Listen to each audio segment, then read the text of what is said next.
نحمده ونصلي على رسوله الكريم اما بعد قال النبي صلى الله عليه وسلم افضل الصيام بعد رمضان شهر الله المحرم او كما قال عليه الصلاة والسلام۔ محترم سامعین کرام، آج میں آپ کے سامنے محرم الحرام کی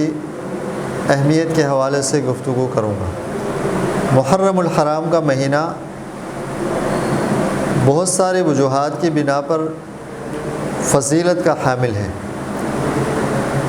سب سے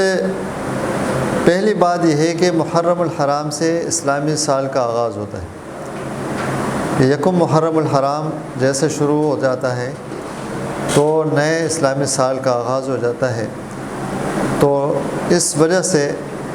محرم الحرام کو ایک فضیلت حاصل ہے۔ دوسری فضیلت یہ ہے کہ اللہ جل شانہ نے قرآن مجید میں فرمایا کہ اللہ کے نزدیک سال کے مہینے 12 ہیں، ان میں سے 4 اشہر حرم یعنی حرمت والے مہینے۔ پھر رسول اللہ صلی اللہ علیہ وسلم نے اس آیت کی وضاحت فرمائی اور یہ فرمایا کہ اللہ کے نزدیک سال کے مہینوں کی تعداد 12 ہیں، ان میں سے 4 اشہر حرم یعنی حرمت والے مہینے۔ پھر نبی کریم صلی اللہ علیہ وسلم نے فرمایا کہ 3 متوالیات ہیں، یعنی پے در پے مہینے 3 ہیں جو حرمت والے مہینوں میں سے ذوالقعدہ، ذوالحج اور محرم، اور فرمایا کہ چوتھا مہینہ جو حرمت والا ہے وہ جمادی الثانی اور شعبان کے درمیان ہے، یعنی رجب۔ تو حرمت والے مہینے 4 ہیں، ذوالقعدہ، ذوالحجہ، محرم اور رجب۔ تو حرمت والے اس لیے کہتے ہیں کہ زمانہ جاہلیت میں بھی ان 4 مہینوں کی اہمیت تھی۔ ان 4 مہینوں میں کسی قسم کی جو ہے قتل و غارت گری یا فساد یا لڑنا جھگڑنا جو ہے جائز نہیں تھا، یعنی حرام مہینے جس میں قتل کرنا، ایک دوسرے کے ساتھ لڑنا جو ہے حرام قرار دیا جاتا تھا۔ تو اس وجہ سے ان کی اہمیت ہے، قرآن نے بھی بتایا اور نبی علیہ الصلوۃ والسلام نے بھی ان کو حرمت والا مہینہ بتایا۔ تو ان حرمت والے مہینوں میں سے محرم الحرام بھی ہے۔ پھر اللہ جل شانہ نے جو اس کی اہمیت اللہ تعالیٰ نے ان کو عطا فرمائی، قرآن مجید کے علاوہ نبی علیہ الصلوۃ والسلام نے اس مہینے کو شہر اللہ کہا اور فرمایا کہ افضل الصیام بعد رمضان شہر اللہ المحرم، کہ رمضان کے بعد سب سے اہم روزہ جو ہے وہ اللہ کا مہینہ محرم کے مہینے میں روزہ رکھنے کی فضیلت ہے۔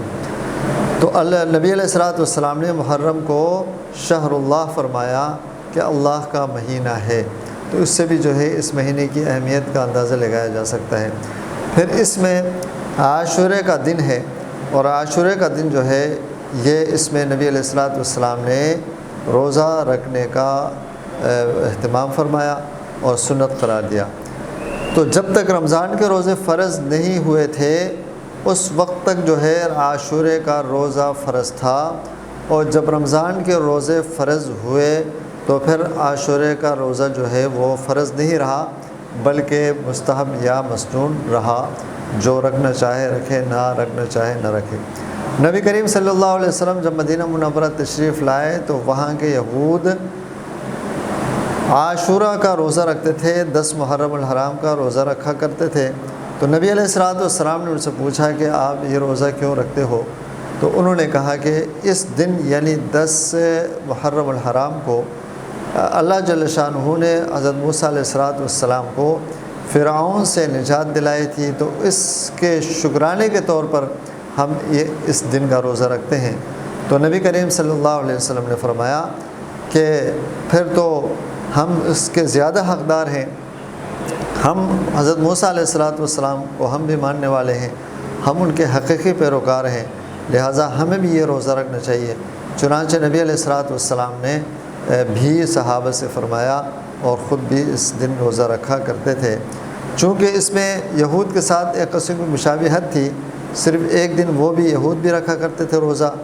اور مسلمان بھی روزہ رکھا کرتے تھے، تو چونکہ نبی علیہ الصلوۃ والسلام نے پھر اس مشابہت کو ختم کرنے کے لیے فرمایا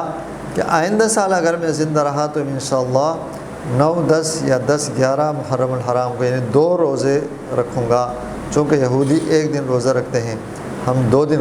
روزے رکھیں گے۔ تو پھر اس کے بعد جو ہے تو ہم اگر 2 دن روزہ رکھیں تو اچھی بات ہے، نہیں تو 1 دن بھی روزہ رکھیں گے تو اس ثواب ملے گا۔ 1 دن بھی رکھ سکتے ہیں، 2 دن بھی رکھ سکتے ہیں، یہ نہیں کہ